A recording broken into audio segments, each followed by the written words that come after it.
السلام عليكم الاخوان، تحيه كبيره لكم. هذه افضل رساله غادي نقدموها الاخ النوش لكلنا كمغاربه من طنجه للقويره. كنتظروا الاستقاله ديالو لانه بين واكد على انه لا يصلح لتسيير هذه الحكومه ولا يصلح لتسيير الشان المحلي من بعد ما وصلت الاسعار لما وصلت اليه.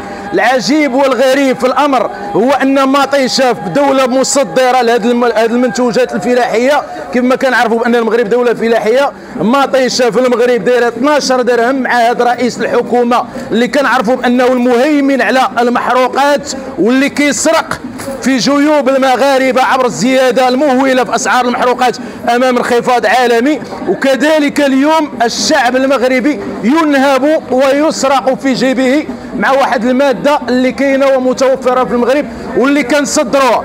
هذه الحكومه هذه اللي ولات كتفكر في الدول اكثر ما كتفكر في الشعب المغربي. راه خاصنا كنصدروا واحد الماده حتى كنحققوا الاكتفاء الذاتي في بلادنا. المواطن المغربي لحقات عليه الدرجه انه قريبا غادي يولي يشري هذه بالحبه. معكم انتوما كحكومه هذه غادي تولي تشرب بالحبه. ملي كنهضروا على الحكومه ما كنهضروش على حزب الاحرار بوحده، كنهضروا كذلك على حزب الاثاره والمعاصره وحزب الاستقلال اللي قبل على راسه ان ينطوي تحت لواء جوج ديال الاحزاب بجوجهم ما عندهم لا تاريخ لا حتى حاجه. هو حزب ديال الاستقلال. عيب عليكم بالتاريخ ديالكم انكم تشاركوا اليوم في جريمه ضد الشعب المغربي وانكم تبيعوا ليه الخضره ديالو ديال بلادو باقل من الاثمنه باش كيتباع برا. 100 شحال من كاميو كتخرج افريقيا 100 رمو كتخرج.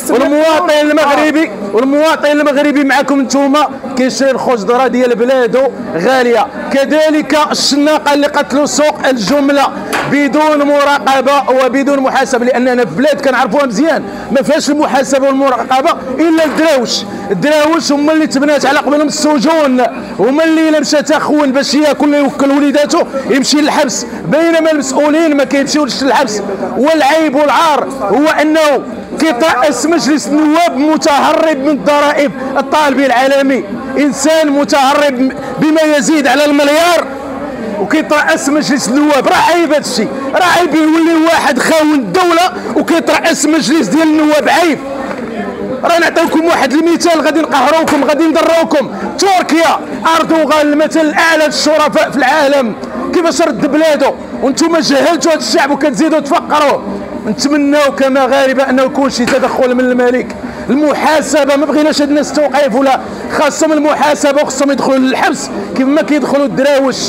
خاص المسؤولين يشوفوا في السجون المغربيه. عاد ديك الساعه بلادنا غادا تزيد.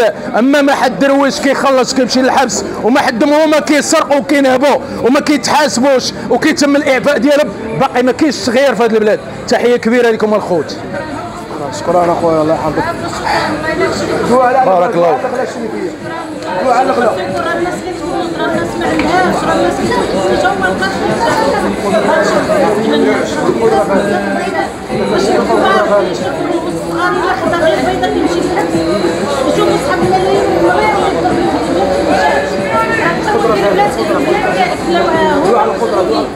تماما خليها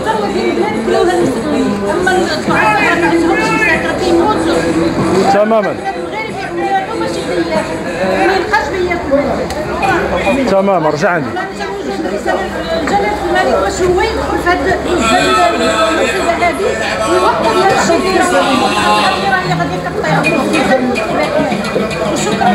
بارك الله فيك. كيف ما شفتوا على لسان هذه السيده الشريفه العفيفه المغربيه الحره، فالاموال المنهوبه من طرف المسؤولين المغاربه اكثر بكثير من داكشي اللي كيخونوا الدراوش باش يعيشوا. ولا مفروض عليه اليوم امام هذه الاسعار هذه انه يخون باش يوكل وليداته. انتم اليوم اللي دفعتوا عباد الله انها تخون.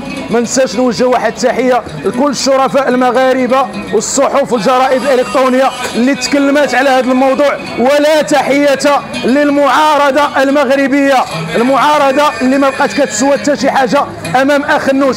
كذلك غياب تام الجمعيات ديال حمايه المستهلك اللي غابت امام القهره اللي كيعيشوها المواطنين المغاربه. وشكرا جزيلا.